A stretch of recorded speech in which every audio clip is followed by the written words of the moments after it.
कोई कह रहा है 72 आवर्स, कोई कह रहा है नहीं 48 घंटे, कोई कह रहा है नहीं 12 घंटे, 8 घंटे, 10 घंटे, यानी कुछ ना कुछ होने वाला है। अंदर जो ग्राउंड होता है वो मुकम्मल तौर पर भरा हुआ था। स्टेडियम के बाहर भी लोग थे, इतनी बड़ी तादाद में लोग आए हुए थे कि हैरान कुन है। लेके रहेंगे आजादी, तेरा बाप भी देगा आजादी, तेरा बाप भी देगा आजादी, इमरान खान जिंदाबाद। ये है इंतशार, ये है एक फेल होती हुई स्टेट।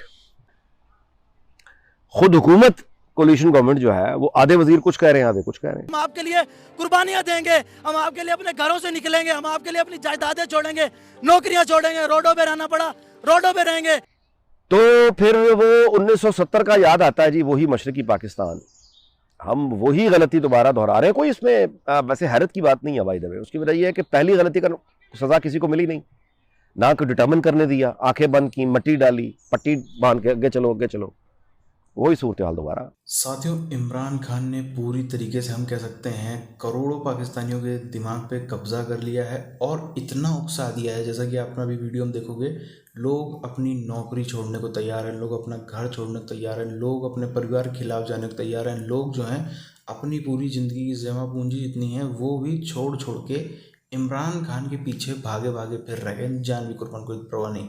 तो इन सब चीज़ों का इमरान खान फ़ायदा भी उठा रहा है और अब वो इस्लामाबाद घेरने जा रहा है और खुलेआम कह दिया है कि जब तक जो पाकिस्तानी फ़ौज है, पाकिस्तानी इदारे हैं, वो जब तक चुनाव नहीं करवा लेते, ये पब्लिक जो है ये हटेगी नहीं, हाईवे सब जाम रहेंगे, पूरी इकॉनमी बैठती हुई बैठ जाए, लेकिन चुनाव होने ही होने चाहिए। पूरी चीज़ क्या, अगर हम चलते हैं, आप चैनल को सब्सक्राइब करके बेल आइकन दबा लें। 8 घंटों में होने वाला, अगले 24 घंटों में कुछ ना कुछ हो जाएगा। तो बेयकीनी की ये सूरत हाल है, अनसर्टेनिटी इतनी ज्यादा पाई जाती है, हर लम्हा एक नाजुक मोड़ है। शहरों में वॉल चॉकिंग हो रही है, जिसके ऊपर नारे लिखे जा रहे हैं इदारों के खिलाफ, फौज के खिलाफ। वहीं पर बनी गाला इमरान खान के घर के बाहर लोग आके बैठना शुरू हो गए। क्यों?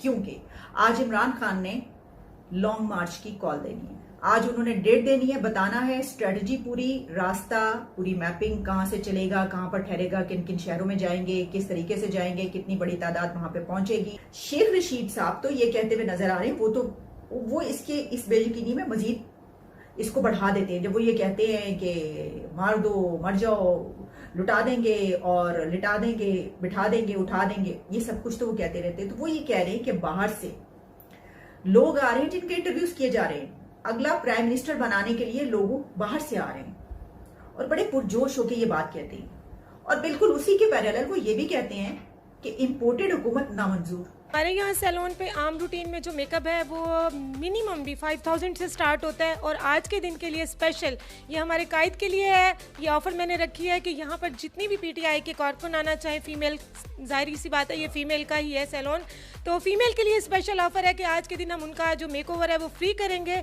और ये ऑफ़र सिर्फ इमरान खान साहब के लिए है ताकि उनके जलसे में खूबसूरत बनकर जो है लड़कियां शामिल हो सकें और कैमरामैन जो है वो स्पेशल जूम करके लड़कियों, और ये यहाँ जलसे में शिरकत कर रहे थे और इन्हें इस जलसे में शिरकत करने की पादाश में इनके बकौल जायदाद से आग कर दिया गया है। जहाँ तक बात अफसुर्दा होने की है तो मैं बिल्कुल भी अफसुर्दा नहीं हूँ, क्योंकि हक और बातिल में मैं हक के साथ खड़ा हूँ। मैं अपने वालिदैन की बहुत रिस्पेक्ट करता हूँ, लेकिन जहाँ बात हक और बातिल की आएगी तो मैं हक के साथ खड़ा हूँगा। मुझे शरीयत भी इस बात की इजाज़त देती है और ये बात बिल्कुल सच्चा है, इसके अंदर कोई फसाना नहीं है। हमारा पूरा ख़ानदान पटवारियों से भरा हुआ है, एक वाहिद मैं हूँ जो कि खान साहब के साथ खड़ा हूँ, जो कि हक के साथ खड़ा हुआ हूँ और मैं हमेशा हक के साथ खड़ा रहूँगा, चाहे जो मर्जी हो जाए। ये तो ख़ानदानी विरासत थी ना जिससे मुझे हक किया गया। अगर ये मेरे अपने कमाए हुए पैसे भी होते ना तो भी मुझे कोई फिक्र ना होती खान साहब के लिए खड़े होने के लिए। 2014 से बल्कि खान साहब को सपोर्ट कर रहा हूँ। 2018 में जब मैं वोट दे के आया था खान साहब को, तब भी वाली साहब से मेरा काफ़ी झगड़ा हुआ था और उसके बाद जब 2 साल के बाद महंगाई का तूफान टूटा तब हमारा अक्सर झगड़ा हुआ करता था। जब भी वाली साहब राशन लेने जाते थे और चीज़ के रेट बढ़े हुए होते थे तो वाली साहब आके मुझ पे गुस्सा करते थे। तो मैंने वाली साहब को बड़ा कन्विंस किया, मारे खाई, नाराज रहा, भूखा रहा, लेकिन मैं कभी भी हक से नहीं हटा। इतना बड़ा जुर्म क्या हो गया आपका कि आपको रिश्ता नहीं भेज रहे, आपका शादी नहीं हो रही? सब वो सारे पटवारी हैं, सारे नून लीग की साइड पे खड़े हुए हैं, मैं अकेला एक साइड के ऊपर खड़ा हुआ हूँ, तो उनको कहीं और गुस्सा नहीं निकालने को मिलता। वालदा पे गुस्सा नहीं कर सकते, मेरे पे गुस्सा करते हैं और कहीं चीज़ की फ्रस्ट्रेशन होती है मुझ पर आके उतारते हैं। तो मैं इस चीज़ से बिल्कुल भी नहीं घबराऊंगा, मैं हक के साथ खड़ा रहूंगा, खान साहब के साथ खड़ा रहूंगा और हमेशा हक के साथ ही रहूंगा। इन्होंने लोन लेके हमें मकरूज रखा, नहीं तो पाकिस्तानी कौम वो कौम है जो पूरी दुनिया को आज लीड करती, जो पूरी दुनिया में मुसलमानों को लीड करती। ठीक है, इन जालमों ने, इन गंजों ने, पटवारियों ने, जरदारियों ने, इन फजल रहमानों ने हमें इनको मकरूज रखा। ठीक है, हमें अमेरिका के नीचे रखा। तो खान साहब के लिए नौकरी भी कुर्बान। इस्लामाबाद धरने में जाएंगे, वहीं रहेंगे, वहीं जिएंगे, वहीं मरेंगे। आपको लगता नहीं आप अपना नुकसान कर रहे हैं?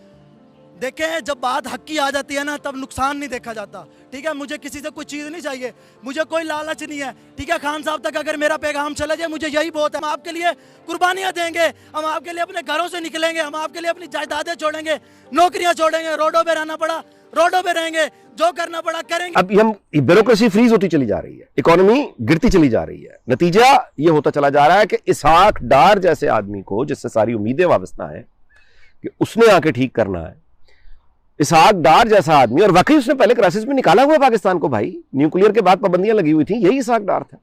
है कि हम जिस मुआशी बहरान का शिकार शदीद तरीन हो चुके हुए हैं, चीजें लॉकडाउन होती चली जा रही हैं, ये है इंतशार, ये है एक फेल होती हुई स्टेट जिसका कोई ऑर्गन दूसरे ऑर्गन पे, मतलब एक तो होता है ना ट्रस्ट, तो खैर छोड़ें, एक होती है ऑफिशियल एंगेजमेंट। वो ऑफिशियल एंगेजमेंट अब आप देख लें कहां ही पड़ी है। खुद हुकूमत, कोलिशन गवर्नमेंट जो है, वो आधे वजीर कुछ कह रहे हैं, आधे कुछ कह रहे हैं। यानी इससे अब IMF से हमको बात करने के काबिल होंगे। अच्छा, अभी इंपोर्टेड ये जो चीज़ों पे पाबंदी लगी है और उसके बाद ये कीमतें ये जो बहुत वहाँ, इससे स्मगलिंग इंतहा की अब आएगी, और वो तो खैर एनीवे ये प्रॉब्लम्स तो चलेंगे। वीलॉग मैं इस बात पे ख़त्म कर रहा हूँ कि ये जो लड़ाई ये जो जारी है ना, अभी भी जो हमारे साहब लोग इससे बाज नहीं आ रहे, हमारे साहब लोग बाज नहीं आ रहे। तो फिर वो 1970 का याद आता है जी, वही मशरकी पाकिस्तान, हम वही गलती दोबारा दोहरा रहे हैं। कोई इसमें वैसे हैरत की बात नहीं है भाई दबे। उसकी वजह यह है कि पहली गलती का सजा किसी को मिली नहीं, ना को डिटर्मिन करने दिया, आंखें बंद की, मट्टी डाली, पट्टी बांध के आगे चलो, वही सूरत हाल दोबारा। अंदर जो ग्राउंड होता है वो मुकम्मल तौर पर भरा हुआ था। स्टेडियम के बाहर भी लोग थे, इतनी बड़ी तादाद में लोग आए हुए थे कि हैरान कुन है। अब इसी वजह से आप देखिए कि ये बात हो रही है कि इमरान खान साहब के जलसों ने काम दिखा दिया और शायद लॉन्ग मार्च की जरूरत ही ना पड़े। लेकिन इमरान खान साहब ने कह दिया है कि 25 से 29 मार्च यहां पर जो उन्होंने खिताब किया बहुत ज़्यादा अग्रेसिव नजर आए, और ख़ास तौर पर मरीम नवाज साहिबा के हवाले से जो उन्होंने जुमले कहे कि मैं उसका शुक्रिया अदा करता हूं, सोच कर मेरा नाम लो, इतनी दफ़ा जो नाम लेती हो। तो उन्होंने जो बात की वो बहुत ज़्यादा कॉन्ट्रोवर्शियल हो गई कि इतनी दफ़ा मेरा नाम लेती हो तो ज़रा देख लो तुम्हारा खामद ना नाराज़ हो जाए। इस पर अब सोशल मीडिया पर एक तूफ़ान बरपा है। अब जान तो निकल गई है हुकूमत की, तो अब एक तरह से जिसको स्लो डेथ कहते हैं कि आहिस्ता आहिस्ता वो हुकूमत खुद गिर रही है।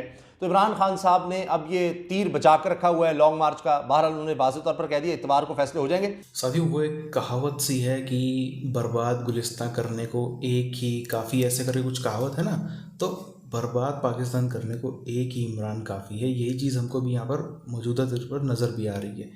एक बंदा, आप देखो सामने उसके फौज है जिसके पास में अरबों का असलहा है, अरबों के रॉकेट हैं, बंदूकें हैं, टैंक है, मिसाइल है, ये है।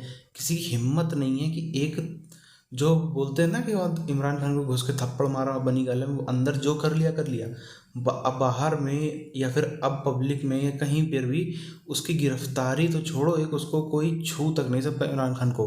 इतना ज़्यादा बंदा जो इमरान खान है वो ताकतवर हो गया। और ताकतवर भी कैसा ताकतवर, कोई पाकिस्तान की ना इसने पहले भलाई करी है ना पाकिस्तान की अब भलाई करी है। जाते जाते भी आप देखो तो जो कोयला आना था, जो बाकी चीज़ें आनी थी, जिससे बिजली बनती, वो भी बंद करा गया कि अगली सरकार का जो है वो बिजली ना बन पाए, अगली सरकार बेइज्जत हो। वही हो रहा है यहाँ पर।